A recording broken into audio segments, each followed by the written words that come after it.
진심으로 환영하고 격려합니다. 또 반주로 또 섬겨주시는 안영애 집사님 감사드립니다. 이 시간 예배드리기 앞서서 우리 찬송가 좀 한 두세 장 찬양하면서 우리의 마음을 하나 앞에 올리길 원합니다. 먼저 내 영혼이 은총 입어 중한 죄짐 벗고보니 함께 찬양합니다.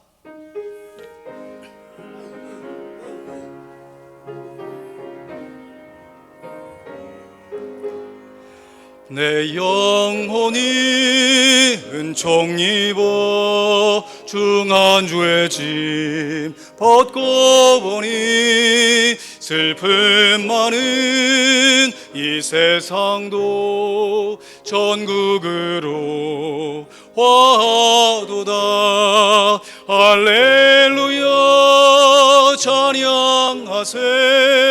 내 모든 죄 사함받고 주 예수와 동행하니 그 어디나 하늘나라 주의 얼굴 뵙기 전에 멀리 뵈던 하늘나라 내 마음속에 이루어지니 날로 갑갑도다.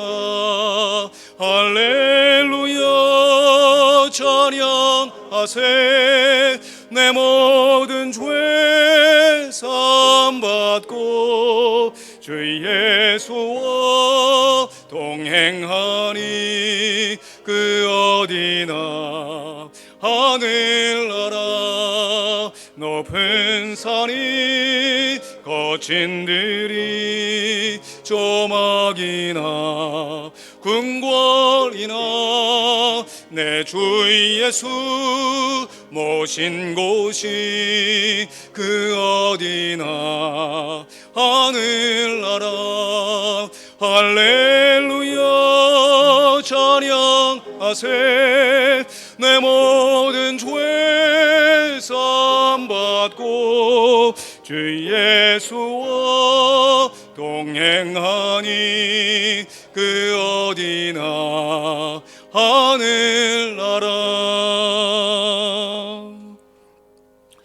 눈을 들어 산을 보니 모든 것이 하나님의 은혜인 줄로 믿습니다.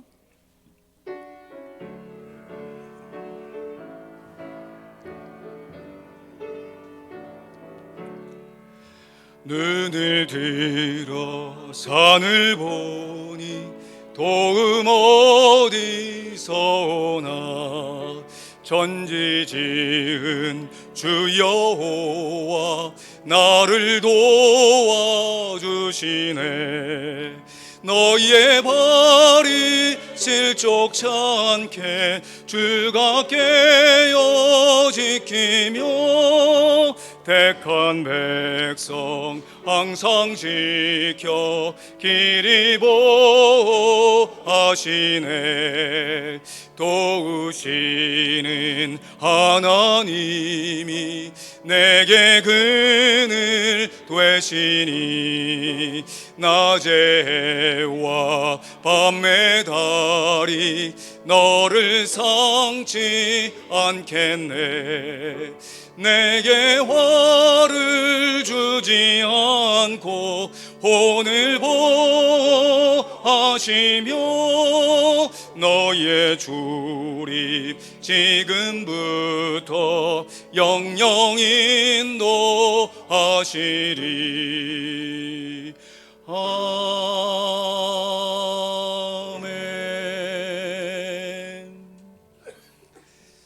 엄숙한 예배 자리에 성도의 교제 시간이 따로 없겠습니다. 이 시간 좌우 앞뒤로 한번 인사하시면서 잘 오셨습니다, 환영합니다, 축복합니다 인사하시죠. 잘 오셨습니다, 축복합니다, 환영합니다, 감사합니다. 우리 자리에 한번 일어나셔서 제가 개인적으로 참 좋아하는 찬양인데요, 저 장미꽃 위에 이슬 3절 가사에 보면 밤 깊도록 동산 안에 주와 함께 있으려 하나 괴로운 세상 할 일 많아서 우리를 가라 명하십니다. 오늘 임직 받으시고 퇴직하시는 귀한 일꾼들, 또 우리 자신의 모습을 생각하면서 이 귀한 찬양 헌신의 찬양으로 하나님 앞에 드리길 원합니다.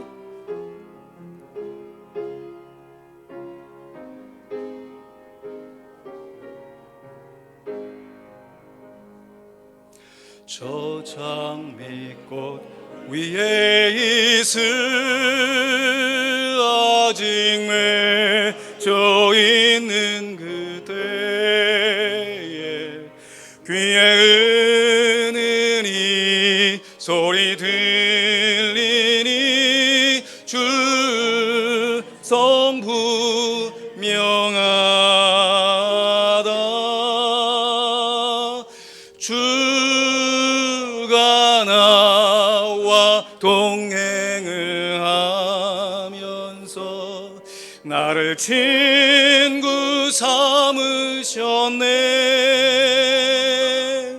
우리 서로 받은 그 기쁨은 알 사람이 없도다. 그 정한 주의 음성 울던 새도 잠잠케 한다.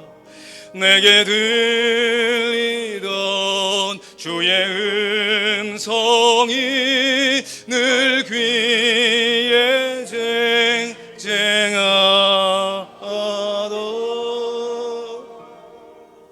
주가 나와 동행을 하면서 나를 친구 삼으셨네.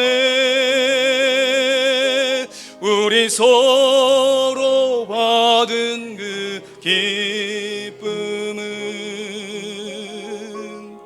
알 사람이 없도다.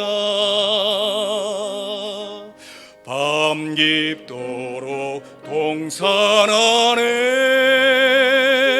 주와 함께 있으려 하나. 괴로운 세상에 할 일 많아서 날 가라 명하신다. 주가 나와 동행을 하면서 나를 친구 삼으셨네. 우리 서로 받은 그 기쁨을 알 사람이 없도다. 알 사람이 없도다.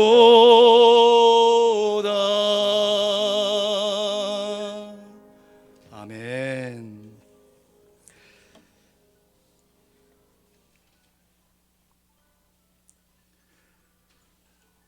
이 시간 다 같이 경건한 마음으로 마음을 정돈하시고 주악에 맞춰 묵상기도 드리시면서 화평장로교회 설립 10주년 16주년 기념 임직 감사 예배를 하나님 앞에 올려드립니다.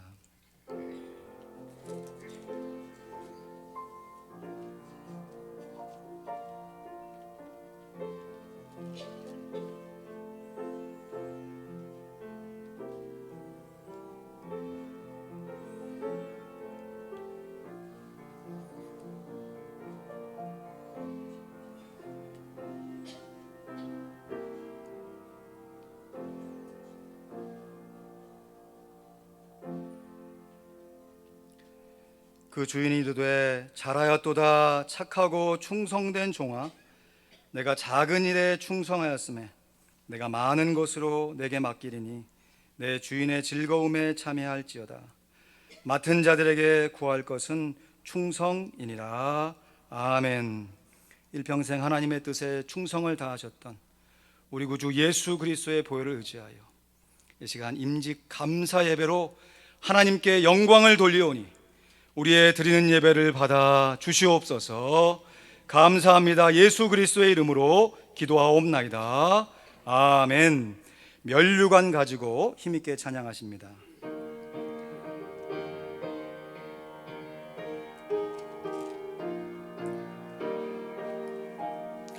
면류관 가지고 주 앞에 드리세.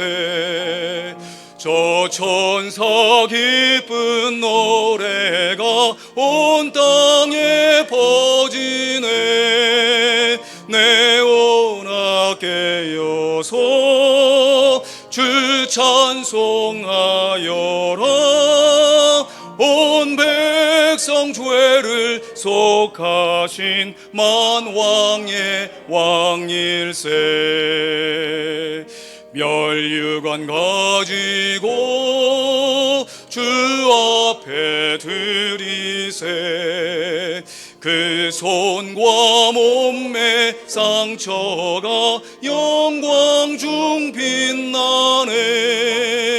하늘의 천사도 그 영광 보고서 고난의 신비 알고자 늘 흠모하도다. 면류관 가지고 주 앞에 드리세. 온 세상 전쟁 그치고 참 평화 오겠네. 주 보좌 앞에서 온 백성 엎드려 그 한량없는 영광을 늘 찬송하겠네.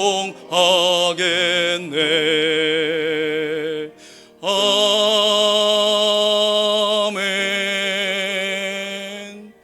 작석하십니다. 이 시간 우리 대표에서 임균영 장로님 기도하십니다.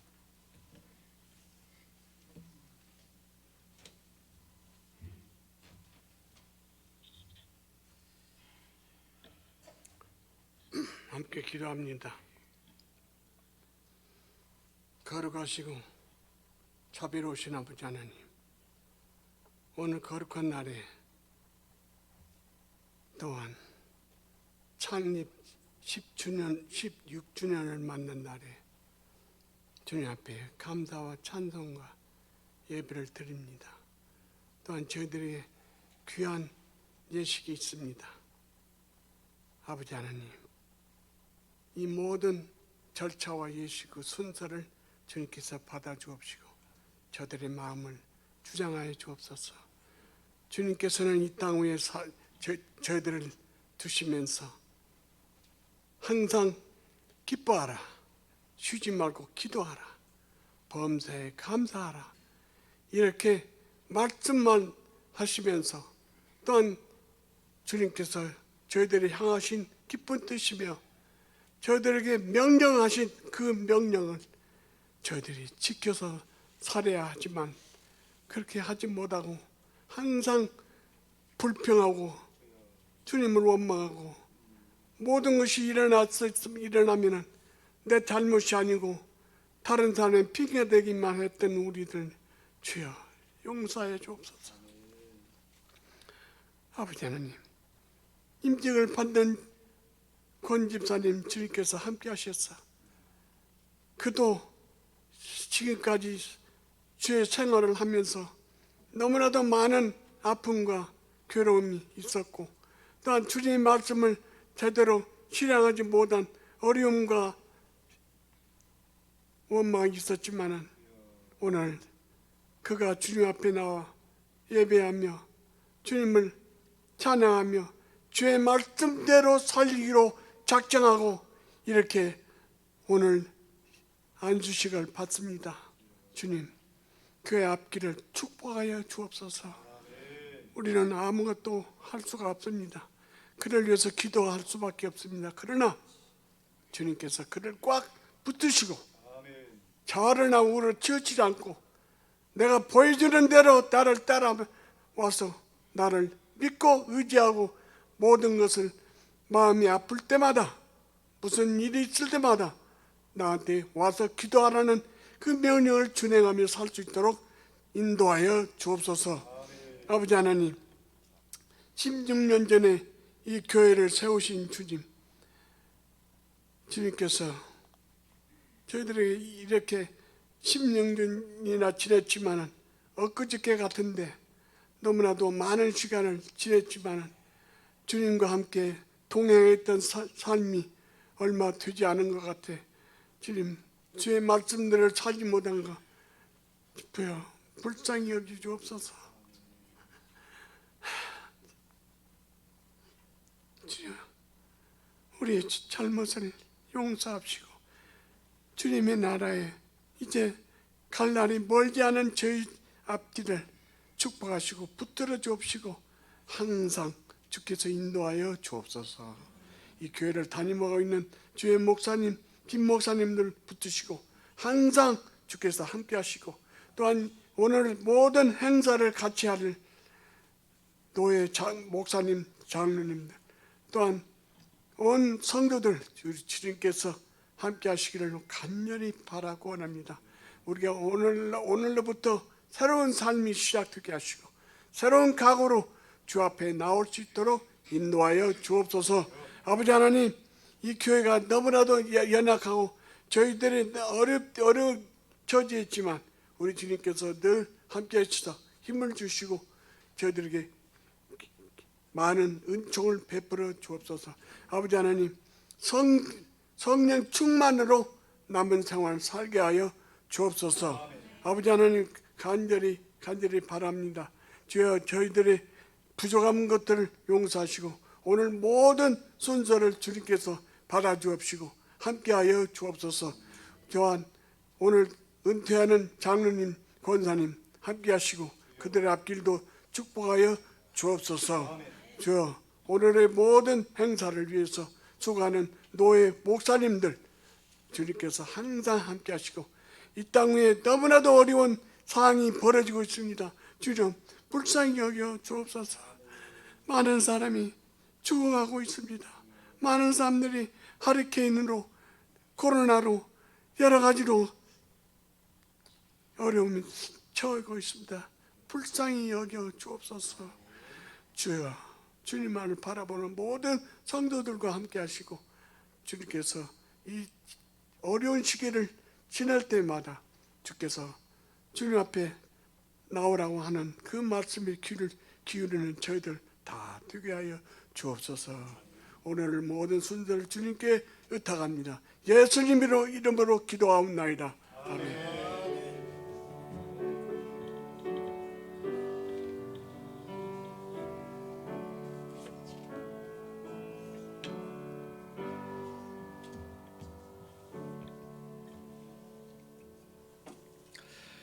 귀한 기도 감사드립니다. 이 시간에는 강동원 장로님 평화의 기도 특송으로 하나님께 영광 드립니다.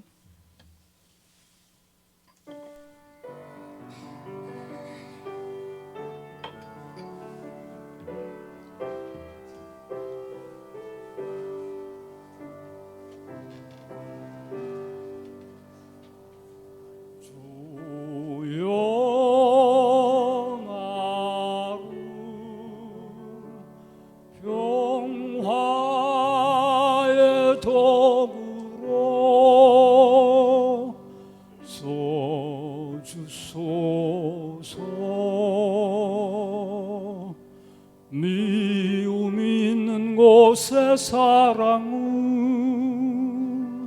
상처가 있는 곳에 용서를, 분열이 있는 곳에 일치를, 의혹이 있는 곳에 믿음을 심게 하소서. 주여 나를 평화의 도구로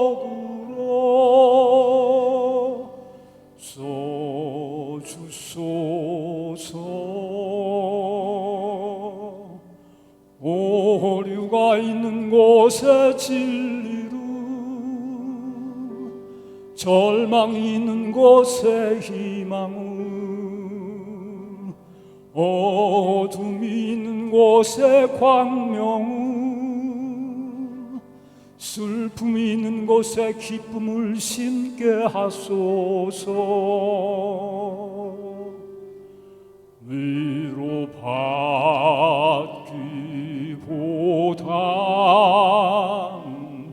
위로하며, 이해받기보다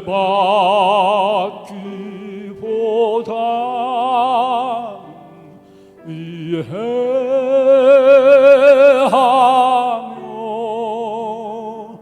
사랑받기보다는 사랑하며,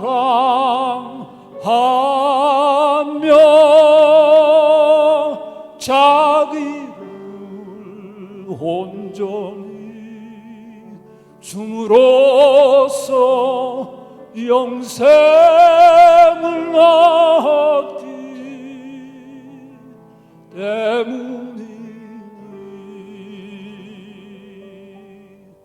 주여 나를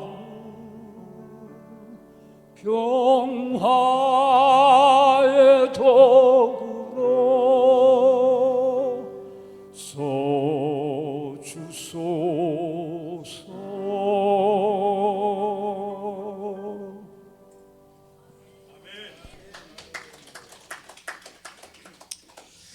우리 박수로 하나님께 큰 영광 돌려드립니다. 아멘. 감사합니다. 여러분, 오늘 순서지를 보시면 성경 말씀이 기록되어 있습니다. 빌립보서 2장 5절, 마태복음 11장 28절로 30절 말씀 이어서 함께 봉독하시겠습니다. 같이 읽습니다. 시작. 너희 안에 이 마음을 품으라. 곧 그리스도 예수의 마음이니, 수고하고 무거운 짐진 자들아 다 내게로 오라. 내가 너희를 쉬게 하리라. 나는 마음이 온유하고 겸손하니 나의 멍에를 메고 내게 배우라. 그리하면 너희 마음이 쉼을 얻으리니, 이는 내 멍에는 쉽고 내 짐은 가벼움이라 하시니라. 아멘. 이 시간 김승기 목사님께서 예수님의 마음으로 라는 제목으로 말씀 증거하십니다. 할렐루야. 제가 오늘 아침 11시 예배에 참석해서 예배를 드렸고요, 같이 점심 애찬도 나누었고요, 이 시간에 임직 예배 일부 예배 시간도 참석했는데, 그때마다 세 분의 장로님들이 기도를 하셨어요. 그리고 우리 강 장로님 곡조 붙은 기도로 찬양을 올렸고요. 그 기도를 들으면서 제 마음에 저분들이 진심으로 이 교회를 사랑하고 아끼고 염려하고 있다라는 것을 느꼈습니다. 세 분 다 울먹울먹 하시면서 눈물로 기도하셨어요. 그 모습, 그 기도는 정말 진정성 있는 기도예요. 교회의 과거와 현재를 생각하며 앞날을 염려하면서 하나님 앞에 간절히 기도하는 그런 모습들을 보았습니다.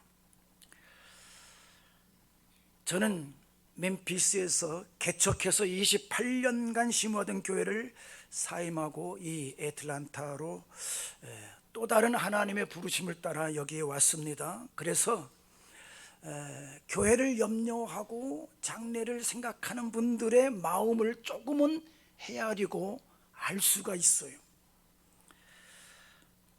세 분의 장로님, 또 찬양 부르신 또 강 장로님, 네 분의 장로님들의 모습 속에서 과연 이 교회를 정말로 사랑하고 아끼고 염려하고 16년 동안 농축된 기도를 하시고 있다라고 제가 감동을 받았습니다. 오늘 타이틀로는 은퇴와 겸해서 임직이라는 얘기를 제가 들었습니다만, 목사나 장로나 권사, 안수집사 이런 직분에는요 은퇴가 없습니다.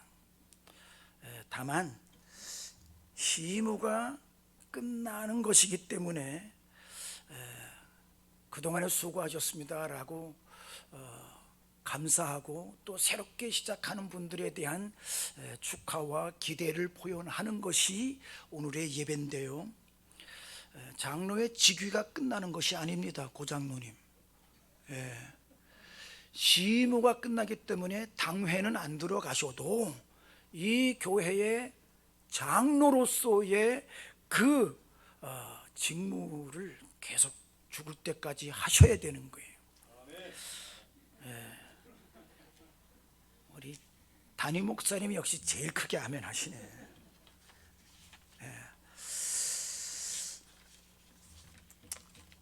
저는 오늘 임직 예배에 어떤 설교를 할까라고 고민을 많이 하다가, 보통 임직 예배 설교는 15분, 길면 20분 하는 건데 모르겠어요. 얼마나 길게 할지.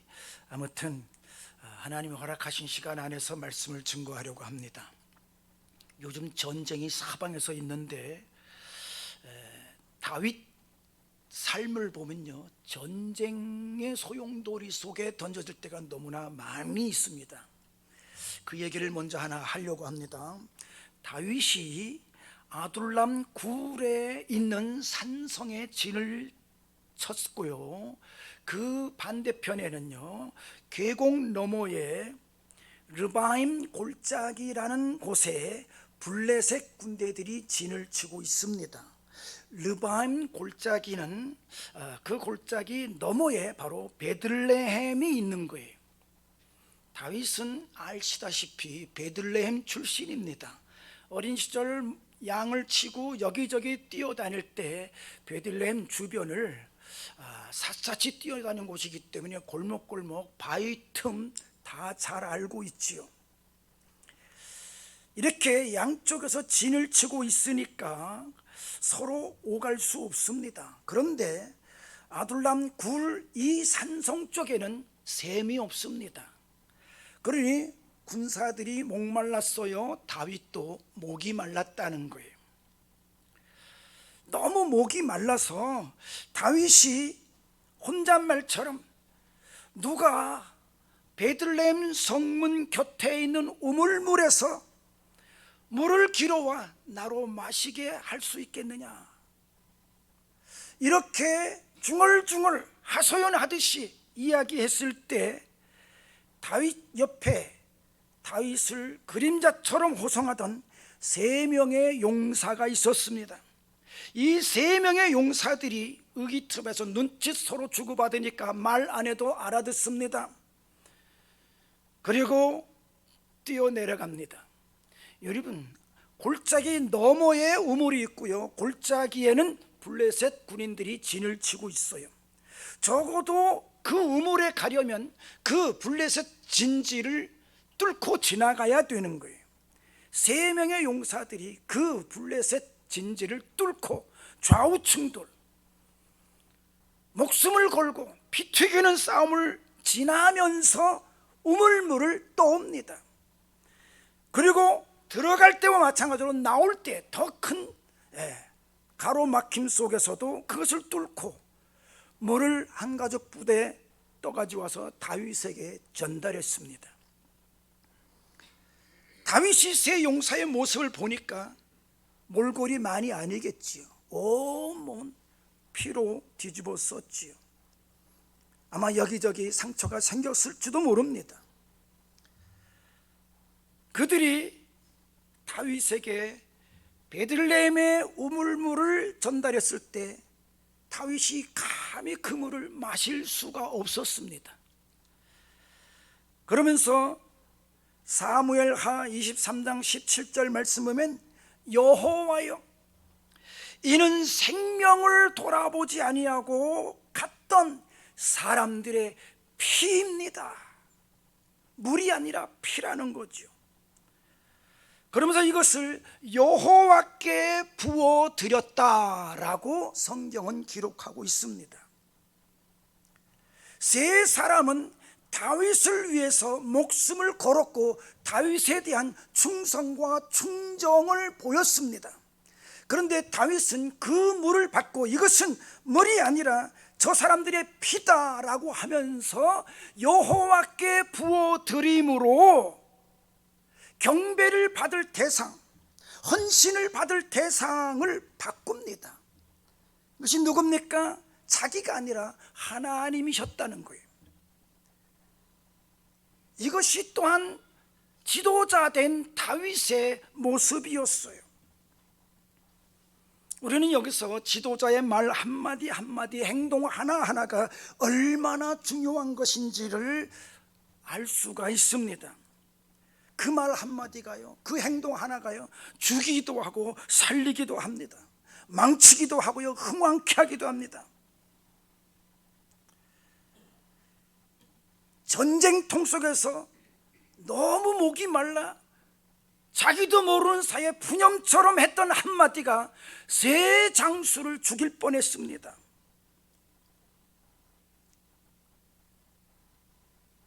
오늘 사랑하는 성도 여러분, 여러분들의 지도자가 어떤 말 한마디를 흘리듯이 했을 때 여러분들은 흘려듣지 마시기를 바랍니다.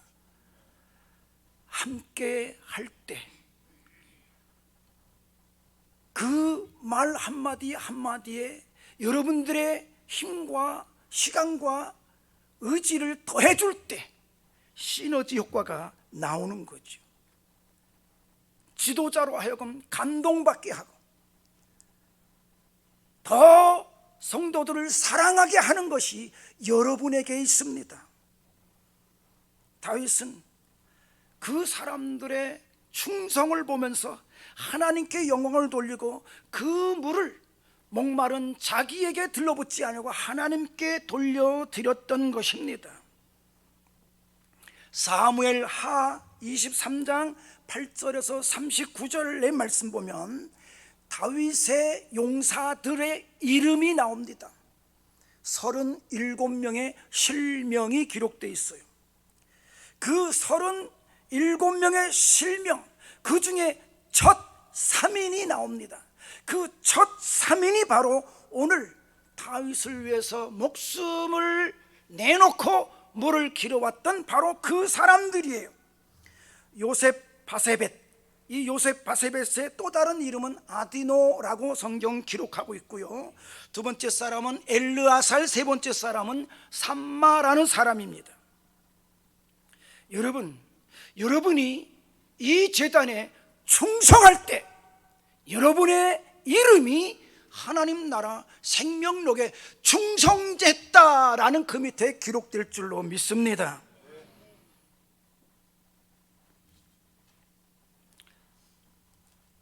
다윗이 그들을 향해서 명령했습니까? 아닙니다. 그냥 혼잣말처럼 했어요. 명령하지 않았어요. 그들은 그 다윗의 흘려가는 한 말을 듣고 자원해서 죽음의 길로 들어섰던 것입니다. 그리고 목숨을 걸고 그 물을 떠왔던 것이, 저는 이 성경 스토리를 떠올리고 읽고 설교할 때마다 마음에 감동이 와요. 감격이 와요. 오늘 그 다윗의 감격과 오늘 기도했던 세 분의 장로님들의 감격이 저는 같다고 생각을 합니다. 다윗의 용사 37명 그리고 그들을 따르는 400여 명의 형제들이 결국 다윗을 이스라엘의 두 번째 왕으로 세웠습니다. 그리고 그 사람들은 다윗 왕국의 기둥들이 되었습니다. 예수님을 생각해 볼까요? 주님은 보좌 영광의 자리를 뒤로 하고 인간의 모습으로 이 땅에 오셨습니다. 온갖 고난과 멸시와 천대를 받으셨습니다. 결국은 십자가를 지는 사형수로서 이 땅의 삶을 마감합니다. 그 주님은 그 십자가를 피하지 않으셨습니다. 당당히 가셨습니다. 왜요? 주님은 전능하신 하나님이십니다. 주님은 창조주이십니다. 우주 만물을 지금도 운행하시는 능력자이십니다. 그럼에도 불구하고 고스란히 당하셨습니다. 매 맞으시고 가시관 쓰시고 침뱉음을 당했습니다.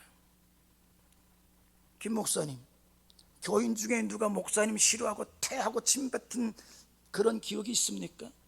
없지요. 행복한 줄 아셔야 돼요. 감사한 줄 아셔야 돼요.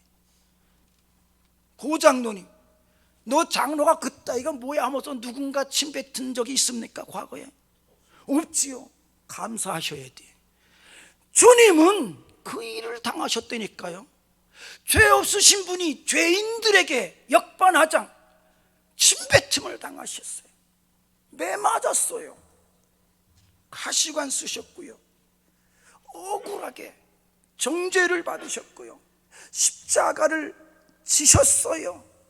여러분, 우리가 보통 십자가에 대신 주님은 하체를 가렸잖아요. 그러나 로마 십자가 형벌은요, 알몸이에요. 그대로 당하시는 거예요. 공개 처형 당하셨어요. 왜?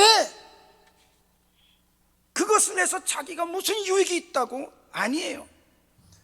모든 수치와 고통은 바로 우리 죄인들이 당해야 될 죄의 값이기 때문에 그 모든 죄의 값을 치르시기 위해서 주님은 고스란히 당하셨다는 것입니다.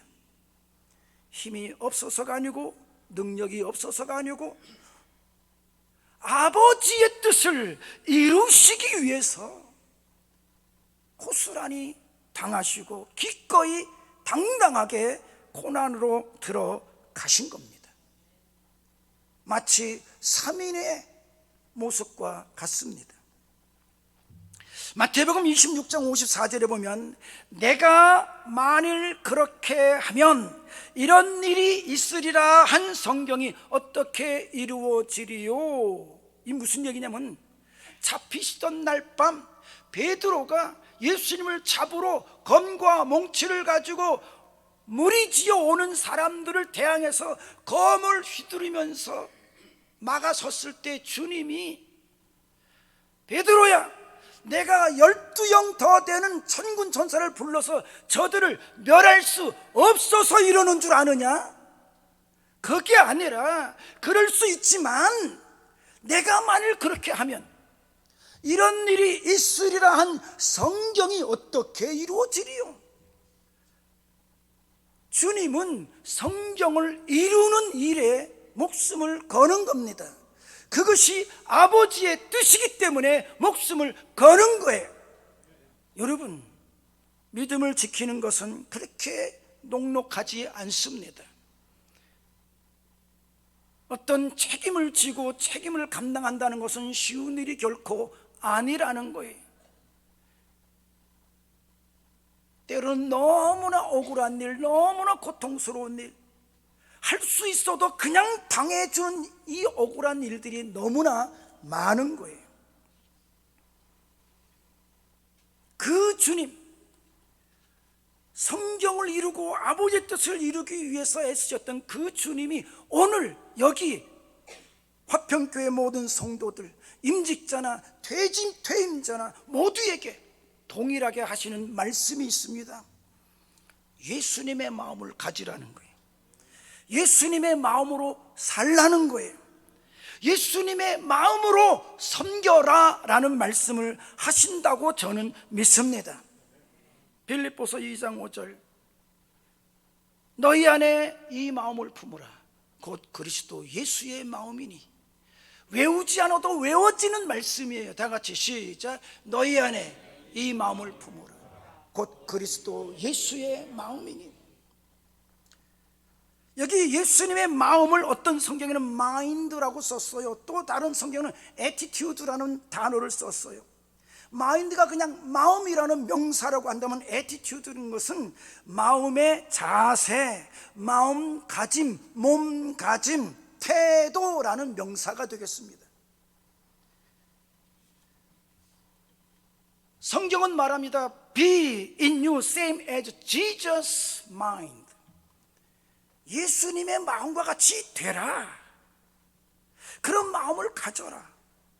저는 임직 받으신 분이나 퇴임하신 분이나 아니 여기 있는 모든 성도들이 화평 거인이나 아니나 하나님의 자녀라고 한다면 누구나 다 우리 마음속에 예수님의 마음이 있고 예수님의 마음이 우리의 마음을 운행하고 지도해야 된다고 믿습니다.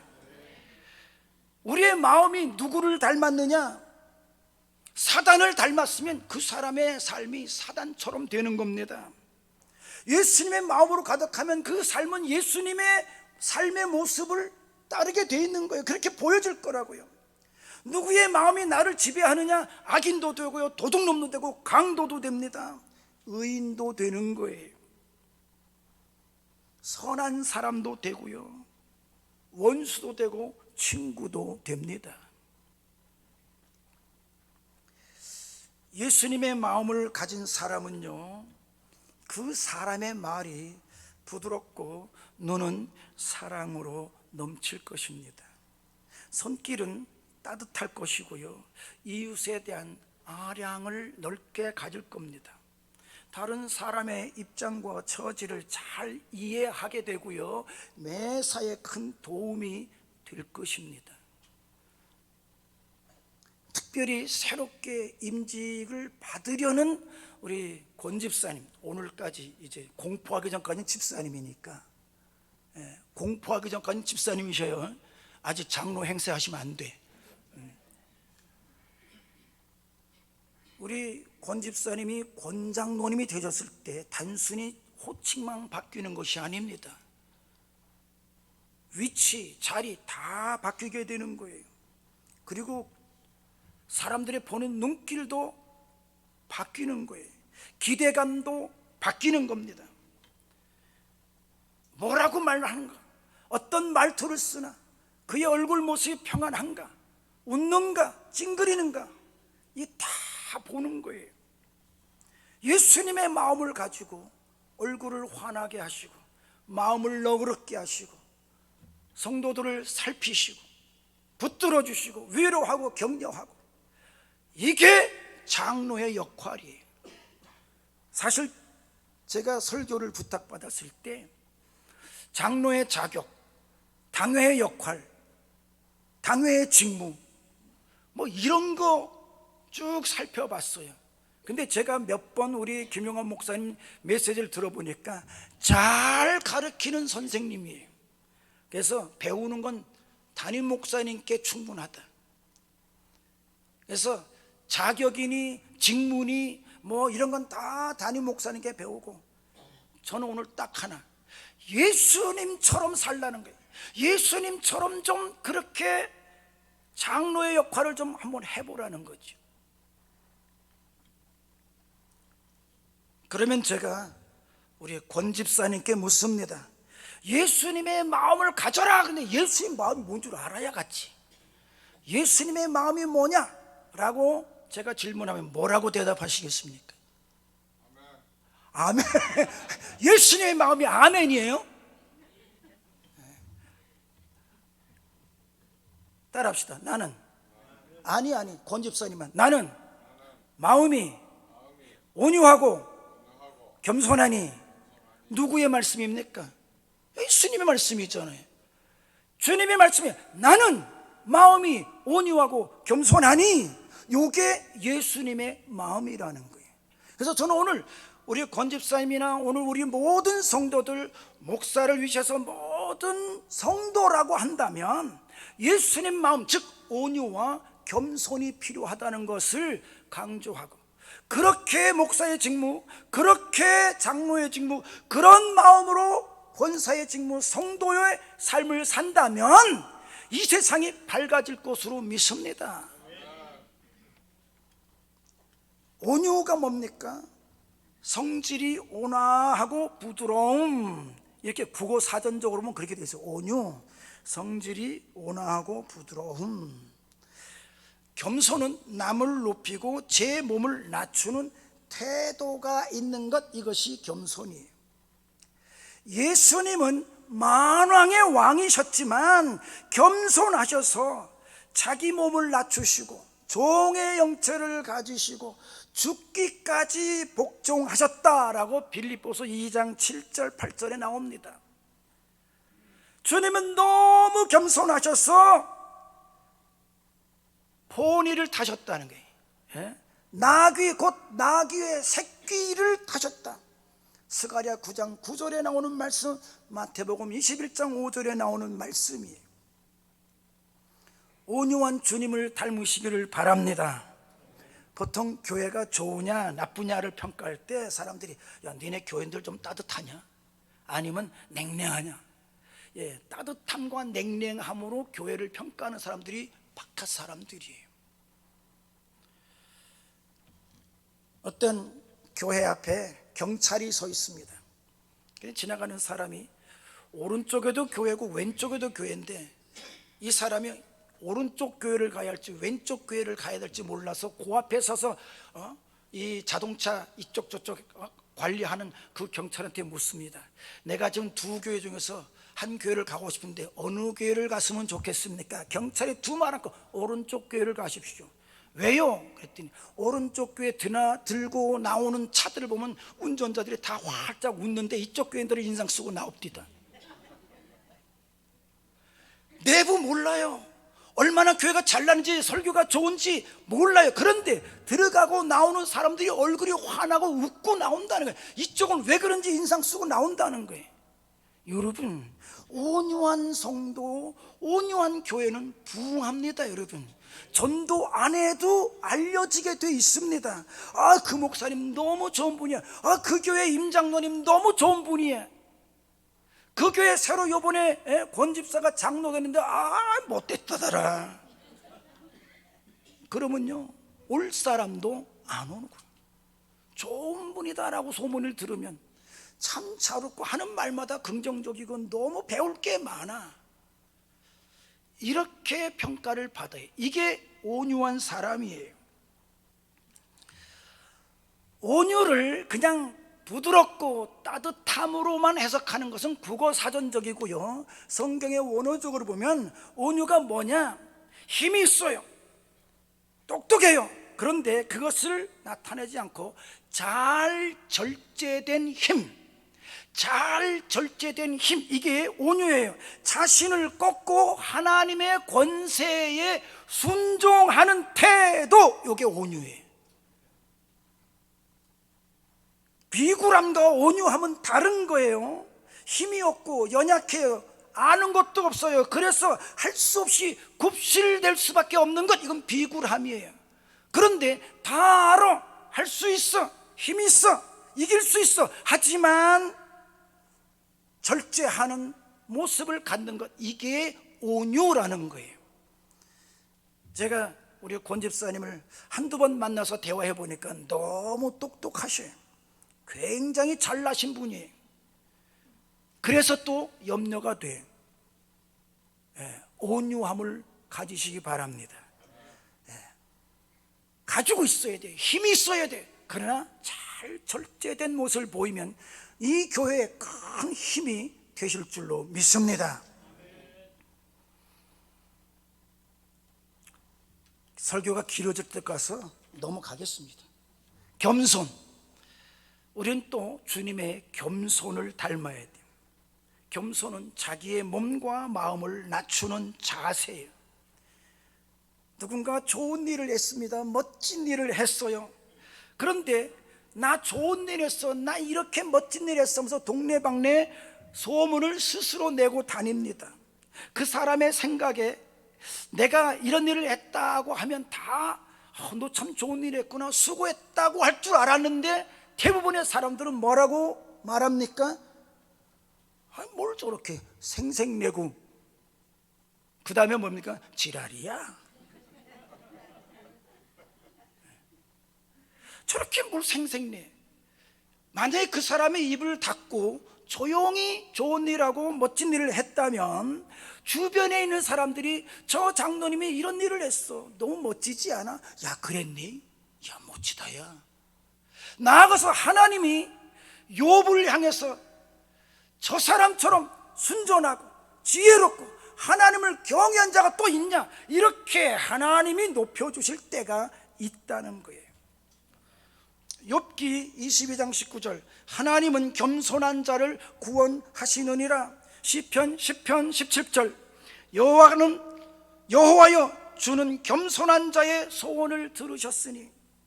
시편 22편 25절, 겸손한 자는 먹고 배부를 것이며.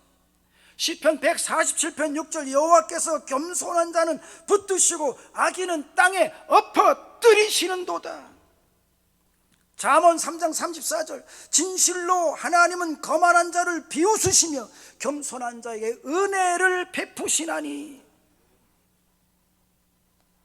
베드로전서 5장 6절, 그러므로 하나님의 능하신 손 아래 겸손하라. 때가 되면 너희를 높이시리라. 내가 겸손하다고 누가 알아놔 줄까? 아유, 겸손한 거가 바보짓이야. 겸손하면 손해보고 낮아질 것 같아. 그래서 스스로 내가 나를 높여. 이 세상 사람들이 하는 삶입니다. 그러나 오늘 우리는 다릅니다. 멋진 일을 하고 좋은 일을 하고 구제하고 선교하고 헌신하고 봉사했어요. 그리고 조용히 계시면 때가 돼서 하나님이 저를 높여 주신다는 말씀입니다. 교회 안의 직분자는 더더욱이 바로 이 온유와 겸손이 필요합니다. 하나님이 때가 돼서 저를 높여 주실 것입니다.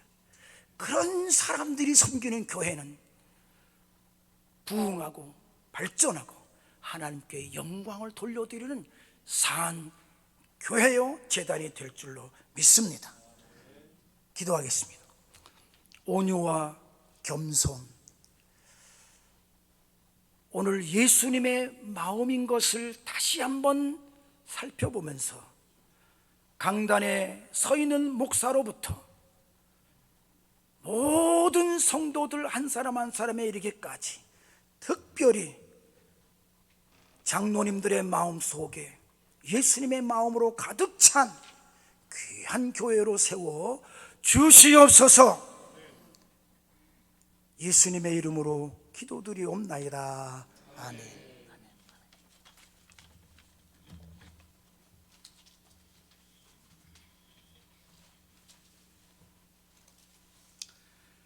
귀한 말씀 감사합니다. 큰 은혜를 받았습니다.